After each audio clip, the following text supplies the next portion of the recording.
UP के CM Yogi Adityanath ने अयोध्या का किया दौरा। रामनाथ स्वामी मंदिर के कुंभाभिषेक और जीर्णोद्धार समारोह में हुई शामिल। कार्यक्रम के दौरान सीएम योगी ने अखिलेश यादव पर साधा निशाना, कहा स्वार्थ के लिए कुछ लोग करते हैं राजनीति। के द्वारा पूरे भारत को जोड़ने का कार्य किया जा रहा है, वहीं दूसरी तरफ अपने राजनीतिक संकीर्णताओं में फंसे हुए कुछ लोगों के द्वारा जब जाति, मत और मजहब के आधार पर समाज को बांटने की कुत्सित चेष्टा की जा रही। सीएम योगी ने अपने बयान में कहा, कुछ लोगों को सिर्फ दिखती है जाति, ये लोग समाज को बांटने का काम कर रहे हैं, तो वहीं आरएसएस और वीएचपी देश को जोड़ने का काम कर रही है। केजरीवाल की जमानत पर याचिका पर सुप्रीम कोर्ट में सुनवाई जारी। सीबीआई ने जमानत का किया विरोध, कहा याचिका में कोई दम नहीं, गिरफ्तारी को बताया वैध।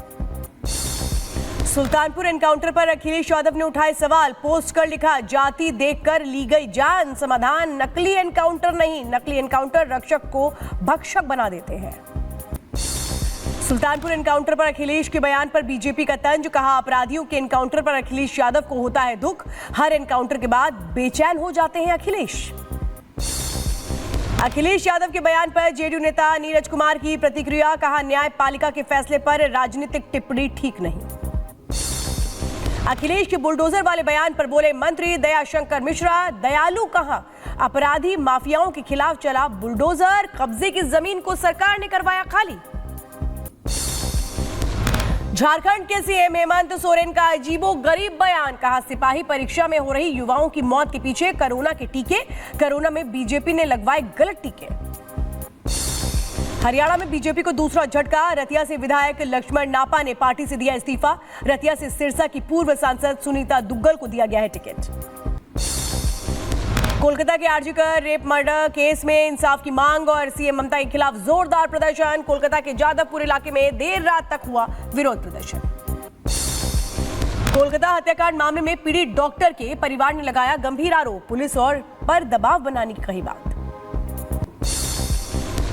शिवेंदु अधिकारी ने वीडियो ट्वीट कर टीएमसी पर साधा निशाना, कहा टीएमसी के गुंडों द्वारा प्रदर्शनकारियों पर किया गया निंदनीय हमला।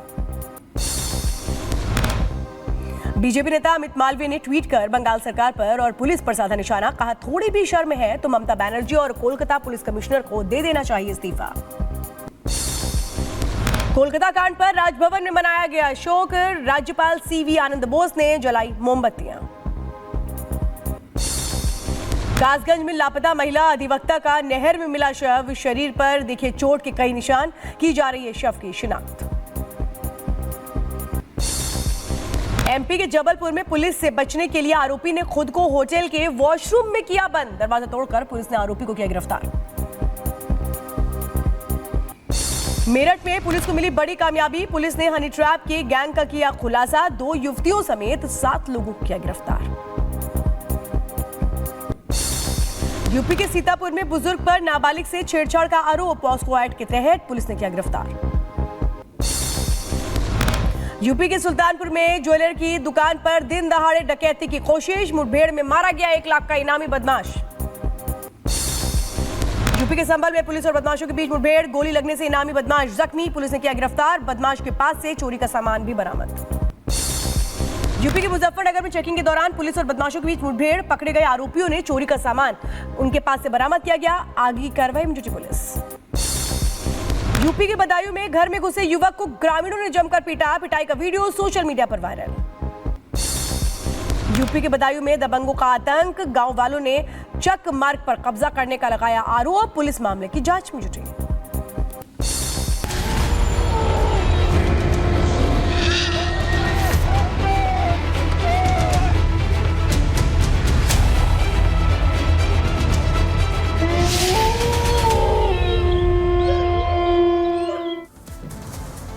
चलिए आगे बढ़ते हैं और अब बात शुरुआत लेते हैं आदमखोरों के उस आतंक की जिसके अंत का काउंटडाउन शुरू हो चुका है। जी हां, क्योंकि अब सरकार और प्रशासन की तरफ से नई प्लानिंग कर ली गई है और इस प्लानिंग के तहत ये कोशिश जारी है कि अब इन आदमखोरों को मार गिराया जाए। जी हां, शूटर्स की तैनाती कर दी गई है। बहराइच में 9 शूटर्स, इसके अलावा जहां जहां यानी कि जिन जिन जिलों में सबसे ज्यादा दहशत इस वक्त आदमखोरों का देखने को मिल रहा है वहां पर 18 शूटर्स कुल मिलाकर तैनात किए गए हैं और लगातार निगरानी इस बात की हो रही है कि जल्द से जल्द इन आदमखोरों को मार गिराया जाए। क्योंकि कल बैठक हुई थी और बैठक के बाद एक नई रणनीति तैयार की गई जिसके तहत यह प्लान बनाया गया है कि अगर ये जो आदमखोर हैं यानी कि भेड़िए, बाघ और सियार पकड़ में नहीं आते हैं तो उन्हें मार दिया जाए। ये रणनीति तैयार की गई है क्योंकि लगातार देखिए आतंक की खबर सामने आ रही है, एक के बाद एक हमले की खबर सामने आ रही है। जो ये नरभक्षी हैं इनका आतंक, इनका दहशत कम होने का नाम नहीं ले रहा है। इसी बीच देखिए आज भी खबर सामने आई थी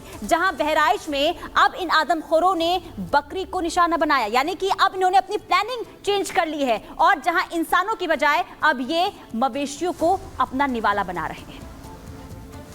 तो आपको बताते हैं जो खबर इस वक्त आ रही है बहराइच से कि भेड़िए ने कैसे शिकार किया, निशाना बनाया बकरी को। यानी आदमखोर भेड़िए का जो आतंक है वो अभी भी थमने का नाम नहीं ले रहा है। लोग डर में है कि कहीं अब अगला नंबर उनका ना आ जाए, दहशत में है। लेकिन बहराइच से हर दिन अलग अलग तस्वीरें सामने आ रही हैं। यहाँ पे देखिए बकरी को कैसे निशाना बना लिया भेड़िए ने, लेकिन भेड़िए का आतंक कैसे खत्म होगा, भेड़िए को कैसे कंट्रोल किया जाए, क्योंकि वो भेड़िए जो अभी भी नहीं पकड़े गए हैं उनको पकड़ना एक बहुत बड़ा चुनौतीपूर्ण कार्य हो रहा है वन विभाग के लिए।